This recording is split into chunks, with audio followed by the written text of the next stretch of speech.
Hello Gemini, welcome dito sa aking channel, Kapalaran 888. Welcome guys. Alamin natin kung anong messages, vibration, gabay, energy para sa lahat ng Gemini. I hope na makuha mo yung energy para to sa inyong lahat. Peridot, life lessons. Wow, Gemini. First card mo dito, life lessons.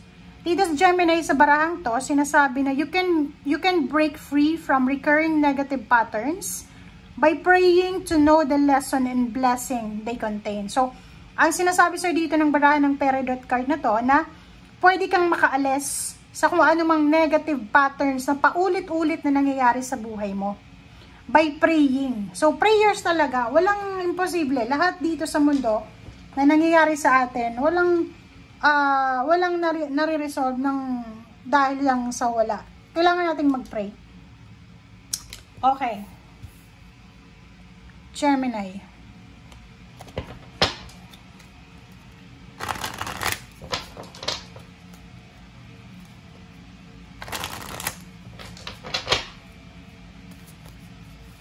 Okay, sorry.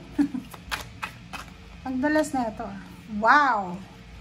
Gemini, Temple Path, number 12. 3. Balance card, Justice, Contract, Security, Yin and Yang. Okay, so nakikita mo dito yung liwanag, diba? Parang ang Temple Path na to is ito yung purpose mo. Ito yung goals mo sa buhay. Meron mga hagdan, merong mga parang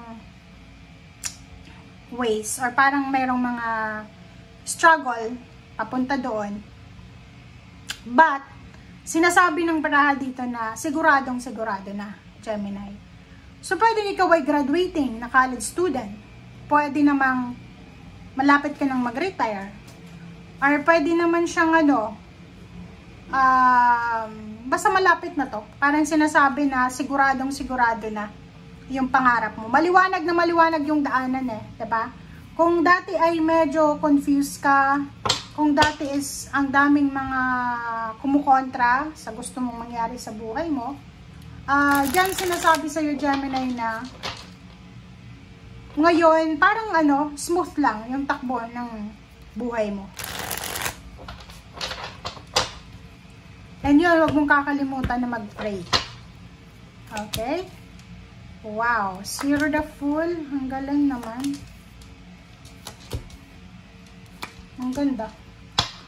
Zero the Fool, Justice, double justice to guard, guys, guard. Okay? So, kung makikita mo dito, Zero the Fool. Ang Zero the Fool na to, guys, is medyo risky siya. Okay? So, Gemini, kung makikita mo dito, sinasabi ng baraha sa'yo na isang risky decision ang posibleng gagawin mo in terms of money. Pwedeng meron kang ideas kung paano kumita ng pera. Parang meron kang paraan para kumita ng pera. Ang problema lang is hindi ka sigurado. Ganun naman talaga. Walang sigurado. So, yung Zero the Fool, sinasabi na kailangan mo daw maging matatag, kailangan mong maging matalino, kailangan mong maging parang persistent. Maging motivated ka, determinado ka sa kung ano talagang gusto mo. Kasi yung Zero the Fool na yan, hindi mo pa alam kung saan direction ka patungo Hindi mo alam kung etong ginagawa mo is tama ba to, best ba to, or anything. So, basta ang sinasabi sa'yo dito, gawin mo lang kung alam mo, kung sa pakiramdam mo, tama ito. Okay? Page of Pentacles, incoming siya. Good news, incoming. Pwedeng may incoming celebration about wedding, celebration about birth, engagement. Nakikita natin dito, Gemini, yung kasal. Pwedeng dalawang tao, yung Two of Cups na tayo, dalawang taong nagmamahalan, ang posibleng magpapakasal. Ang posibleng makakatanggap ng grasya, ng justice, ng good karma. Or pwedeng sino man sa kanila, sa magpartner na to, ay makakatanggap sila ng job offer, kontrata, parang ganun. So, nakikita ko, pwedeng babae kasi Queen of Pentacles to. Pwedeng lalaki yung mag-o-offer. So, nakikita ko sa'yo dito, pwede kung babae kang Gemini, or lalaki ka, yung asawa mo, yung partner mo, siya ang posibleng makatanggap ng promotion sa trabaho, higher salary, relocation, and good karma, kontrata, contract signing, justice, or anything na pwedeng pumabor sa kanya.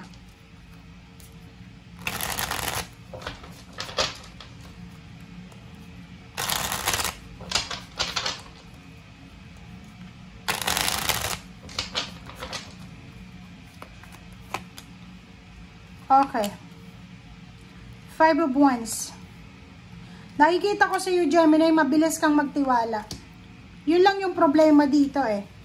Kasi yung mga dreams nyo, yung wishes and dreams mo, goals mo sa buhay, maraming nakikipagkompetensya. So parang hindi lang ikaw ang may gusto na to eh. Pwedeng bata ka pa. Kasi nasa ano to eh, yung 5 of Wands is sobrang competitive. Pwedeng yung Gemini na to, na sinasabi dito is below 45 years old, below 50 years old, parang ganun. Kasi pag 60 ka na, hindi ka na masyadong competitive. So, dito nakikita ko, kung ano yung gusto mo, gusto din ng mga tao. Parang so, kung nag-a-apply ka ng trabaho sa ngayon, pwedeng nahihirapan ka. Kasi ang daming gusto, may gusto. Okay? Sa relationship din, pwedeng maraming nag-aagawan para makuha ka. 7 of Swords to eh. Tsaka Page of Cups, tapos 5 of Wands. Maraming nagkakagusto sa'yo. Or pwedeng makikita natin na maraming may lihim na gusto sa'yo. Okay? So, 5 of Swords and 9 of Pentacles, nakikita ko sa'yo dito. May isa ditong Gemini, hindi naman lahat. Pwedeng yung iba, makaresonate. May iba ditong Gemini na nahihirapan siyang mag-apply ng trabaho, nahihirapan siyang pumasok ng yun, makakuha man lang ng kahit yung basic salary, parang ganun. So, ang nakikita ko, medyo nawawalan siya ng pag-asa. Mag-iingat ka kasi once na give up mo to, hindi mo na makukuha yung 9 of Pentacles.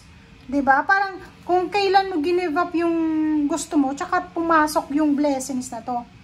So, as much as possible, sinasabi sa'yo dito ng 9 of Pentacles na hanggat hindi mo nakukuha to, kailangan mo makipaglaban, makipagkompetensya. Diba? Huwag kang matakot. Kasi yung 7 of Swords na yan, natatakot ka. Parang may nakikita ko ditong Gemini, natatakot siya na ma-scam, parang maloko. Huwag kang matakot eh. Kasi sa panahon ngayon, pag takot ka, wala kang makukuha eh. Kasi ang aangas na ng tao sa ngayon eh. Diba? Pag nakita nila na takot ka, i-overpower ka nila. Diba? I-outshine ka nila. So, kailangan mong ipakita. Show the world. Okay? Pray para makaalis ka. Kasi parang yung pattern ng nangyayari sa'yo, pabalik-balik lang eh. Nangyari na to dati, ngayon nangyari na naman. So, ipag-pray mo kay God na sana nasa tama ka ng direksyon. And, dito sinasabi ng baraha sa ilalim, yung iba na pwedeng makaresonate dito na nahihirapan kang mag-apply, makahanap ng trabaho.